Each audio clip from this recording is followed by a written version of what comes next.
Howdy, y'all. Are you ready for some tea? Too bad, because I don't have any. How about something useful for them? Okay, let's get to it, folks. What are we here to do today?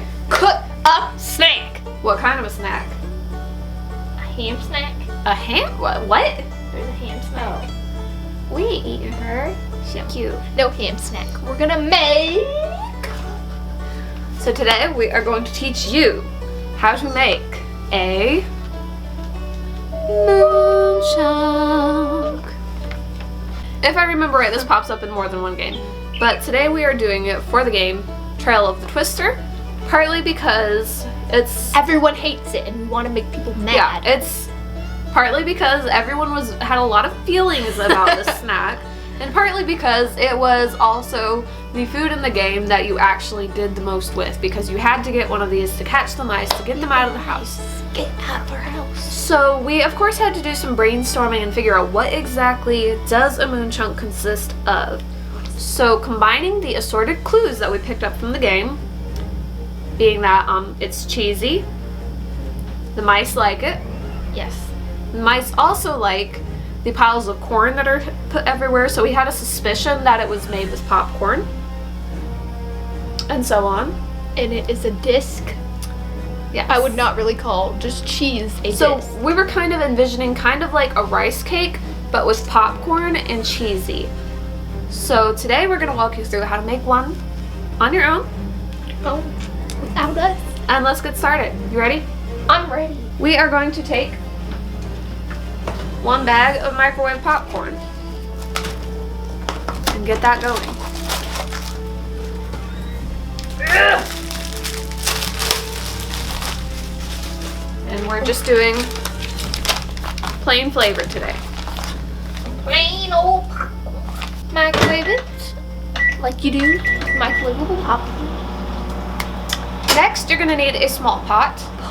And you're going to take 3 tablespoons each of sugar and light corn syrup and pour that in your pot.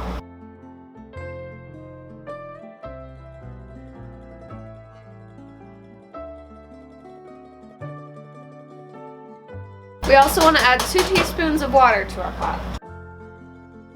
So next we're going to cut our burner onto medium heat, and we're going to cook this until it starts to bubble and all of our sugar is completely dissolved.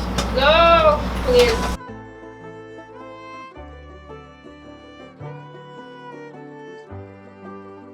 So we need about 4 cups of popcorn. 4 cups of popcorn! So now we're going to take our popcorn and get rid of any small kernels in there, and I've got a little trick to do that. Trickery! What we're going to do is we're going to take a large bowl, a baking or grilling container with holes about a little larger than a popcorn kernel. We're going to put that over our bowl. And then, guess what we do with it? We pour the popcorn onto it.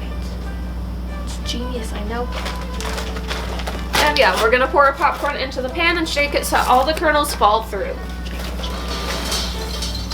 Popcorn, I smell the popcorn now. Don't get any seeds in my syrup now. I don't think there are many unpopped kernels in this batch. Ah! We lost a corn baby! Give it to our baby now. Lucy!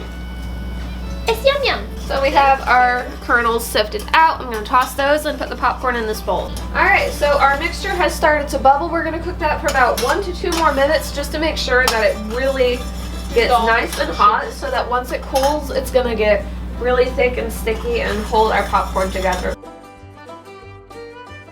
So this is going to be the syrup that makes our little popcorn cake hold together. So let's talk about how we're going to get that cheese flavor in. Cheese. We are using a combination of 2 things. You can use just the one if you want to. First off, we have this bottle of nacho cheddar flavored popcorn powder that we got in the popcorn section. You can find it at probably any standard grocery store. I know Walmart and Food Lion both carry this exact one. If you find a different brand, feel free to use that. You just want a cheddar flavored powder. And then we're gonna use...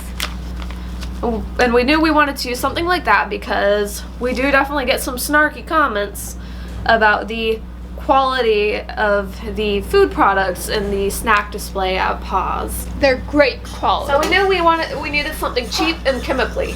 However, I'm not really a huge fan of this flavor on its own, so I wanted to give it a little bit less of a chemical flavor. So in addition, we are going to be combining it with some nutritional yeast powder, just to give it a slightly less chemical flavor, but still keep it cheesy tasting. And again, this you should be able to find at Nutritional yeast. Yes, nutritional yeast. And you can probably find this at most grocery stores. I found this at Food Lion in the gluten-free health food section. It's been a minute. Yeah, so our mixture is nice and super hot. Yeah. So we are going to cut the heat off, and then we're going to add a ½ tablespoon of butter to our little pots. So if you don't have or don't want to use nutritional yeast, you can use just the cheese powder. And we're going to give you amounts for if you want to do just a light cheese flavor or a stronger cheese flavor. If you want to do a light cheese flavor, then you're going to want to do 2 teaspoons of the cheese powder here and 1 teaspoon of the nutritional yeast, or just 3 teaspoons of this. However, we're going to go for a little bit cheesier of a flavor today, so we're going to do 3 teaspoons of our nacho cheddar powder and then an extra teaspoon and a half of the nutritional yeast. So what we're going to do is go ahead and stir that into our syrup mixture.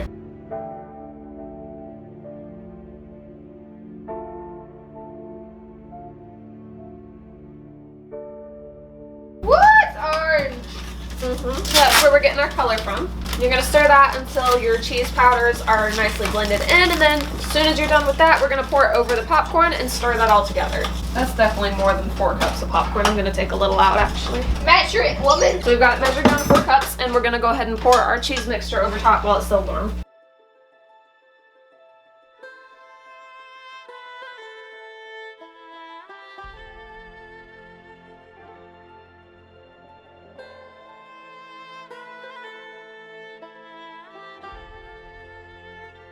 This is gonna harden pretty quickly, so you wanna be as fast as possible on this step. It's fine if your popcorn breaks down into smaller pieces because we're gonna press it into shapes before we're ready to eat it anyway, so it doesn't need to be in perfectly intact kernels. So now we're gonna let that cool for about 2 or 3 minutes until we can handle it without absolutely burning our fingers slam up, because that is literally melted sugar right there. It's very hot. Don't wanna touch it right now. What you're gonna do in the meanwhile is search your kitchen for a tool you can use to shape it. Your hair is also on the burner, which is still warm. You might want to move it. For today's purposes, we have a large. Left it on there? We have a large cookie cutter. If you have a cookie cutter, then go ahead and use that. If you don't have one on hand, if you have like a wide mouth jar lid ring, you can use that, or you can use pretty much any sort of lid or round item you have to flatten it into a disc shape inside. If you don't have anything like that, you can just do as close as you can with your hands, or not worry about the disc shape and just make flat out popcorn balls. It's up to you. But this is what we're using today. You're also going to need a piece of parchment paper ideally, or something similar to shape your discs onto so that you don't get melted cheese sauce all over your counter. But just to make life easier, I'm gonna rip this popcorn bag open and use it as our little surface. Hey, let's do it, cheese ball. You're so rude. Thank you. That is what I aspired to be. Alright, so we have our nice oiled surface that will keep our popcorn from sticking too much when we shape it. So once your popcorn's cooled enough to handle, take your disc shape, lay it on your protective surface, and grab a handful of popcorn and just smash it in there until it's nice and firm and flat.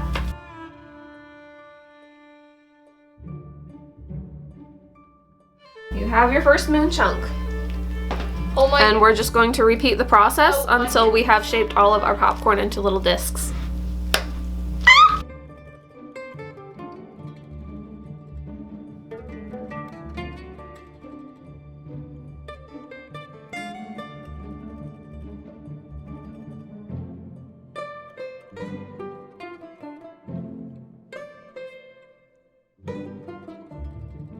Time to try it out.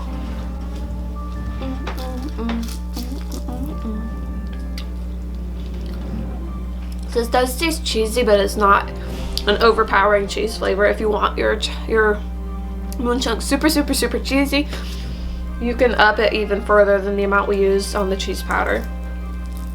But it is a nice medium cheese flavor in there. What do you think? I love it warm. So if you've got a mouse problem in your house, don't take my advice, but if you're like Nancy, go buy one of these things or make one, break it in little pieces, put it in a live catch trap, you're good to go. This is our little beggar that you couldn't see down there. Trying to get her cheesy popcorn. Look who's got that. Oh. What was it that's eating my clam chowder? Not very good. It is good. I like it. It's a nice snack. You're like... So it does count as a snack, despite whatever... Or wait, no, they said it isn't candy. This is not candy. True, I would not quite call this candy. It's close enough, though. But it is like 90% of the way there. If someone said, hey, I want some candy, and they gave this to me, I would be mad. You would just be like, I was envisioning a chocolate bar, but okay. But yeah, hopefully this was educational. Or if not educational, at least a fun experience for y'all. I think that's enough for today. We're gonna cut our losses and run before she gets more weird. We can't go much past it. But we'll be back next week with another recipe video for all of you to enjoy. Let us know how this was. If this isn't quite what you envisioned a moon chunk to be, comment below. Let us know what exactly a moon chunk is to you. And we'll see you all next time. Bye, guys. Bye.